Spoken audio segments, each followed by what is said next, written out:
Kaixo denoi, egunon. Bueno, gaur beste dantza etxean saio bat egingo dugu. Eta gaur eman nahi dizuedan mezua da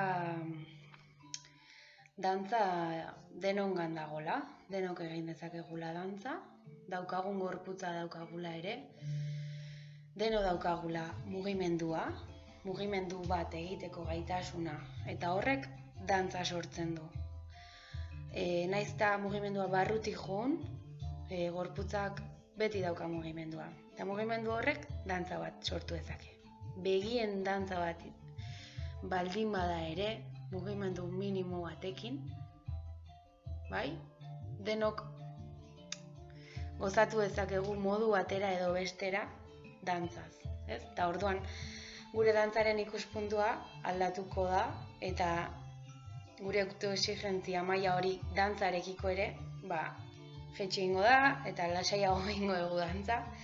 Dantza egitea ez dalako izango helburu estetiko batekin, baizik eta, barruan daukagun hori esploratzeko eta adierazteko. Eta gaur nahi nizuen hitz egin kamiseta bat jarri dut gaur, proiektu baten kamiseta. Proiektu hau asko gustatzen zait, egon naiz beraien ikuskizunak ikusten, dantzari bikainak dira, eta beraiekin dantzatzeko aukera izan nun, eta asko ikasi nun beraiengandik eta esperientzia horretatik. Beraz, gonbidatzen zaituzte denok, ez badezu ezagutzen proiektu hau aurkitzea, interneten daude, eta ikuskizun batera joan baldin bazaitezkete, berdin. Eta bukatzeko baita esan nahi nizuen, beti ez daukagula zertan publiko baterentzako dantzatu, ezta? Askotan, eta horrek sortzen digu askotan exigentzia edo espektatiba horiek, ez? Polita egitearena, edo gorputz eredu batzuk erakustearena, eta, zergatik ezin gea denok igo eszenatokira, zergatik ezin ditugu beste gorputz eredu batzuk erakutsi eszenatoki gainean, zergatik ez zaigu gustatzen hori ikustea baita, publiko garen aldetik ere, zergatik baloratze ditugu gehiago gorputz eredu batzuk, beste batzuk baino, ez? Eta orduan, gaurko hausnarketa horren inguruan da. Eta txapak alde batera utzita, gaurko dantza jolasa esplikatuko dizuet. Gaurko dantza jolasa da hurrengoa. Pentsatu dut jolas bat, eta orduan, zenbakiekin izango da, 0tik 8ra, beraz, jarriko ditugu papel txiki batzutan zenbaki batzuk, bale? 0tik 9ra. 1, 2, 3, 4, 5, 6, 7, 8, 9. Orduan, sartuko ditugu kaja edo nik gorro baten sartu ditut. Ondo kombinatzen da hor nire kolorekin. Eta zeingo dugu? Jolasa izango da. Zenbakiak sartzea hemen. Nahastuko ditut zenbakiak. Eta jungo gara poliki-poliki ateratzen zenbakiak. Adibidez, 5 atera zait lehenengo, eta 5akin egingo dut,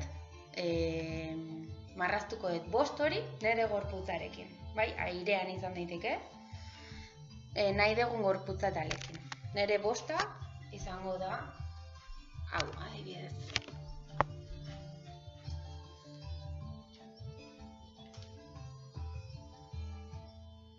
Bai? Hori da nire 5, berriro egingo dut.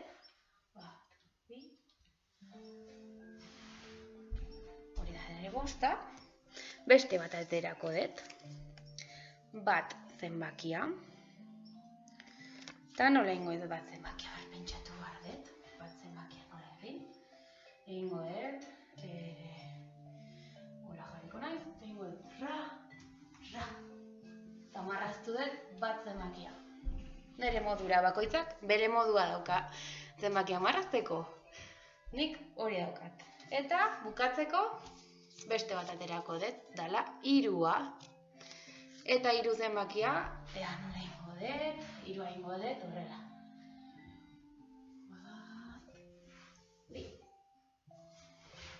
Bai?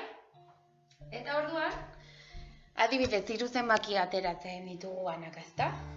Egiten ditugu banaka, eta ondoren, egin dezakegu 3 zenbakiak jarraian, eta horrela daukagu koreografia txikitxo bat. Nik atera dut 5, 1 eta 3. Orduan egingo dut lehenengo 5, gero 1 eta gero 3. Beraz, hasiko naiz 5 egiten.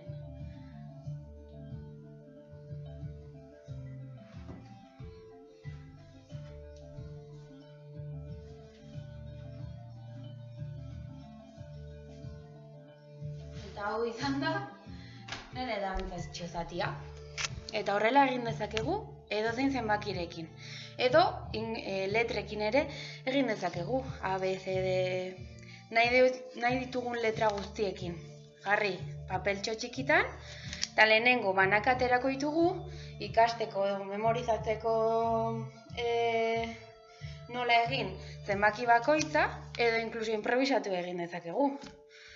Eta lagunekin edo familiarekin baldin bagaude, batek atera dezake zenbaki eta besteak egin, eta horrela jolastu. Eta orduan, atera ditzakegu edo 3naka, edo zenbaki guztiak, edo banaka, bakoitzak nahi duen bezala, bale? Eta gogoratu, ez dela hain importantea, estetikoki zerbait polita izatea, baizik eta denok gozatzea egiten ari garen horretaz. Ze askotan, helburua daukagu buruan beti, helburu polit bat, edo perfektu bat, eta askotan galtzen dugu bideko gozamen guztia. Eta dantzaren berezitasuna hori da. Edo zer gauza eginda gozatu dezakegula dantzakin. Beraz, gozatu, ondo pasa, eta besarka handi bat denoi. Agur!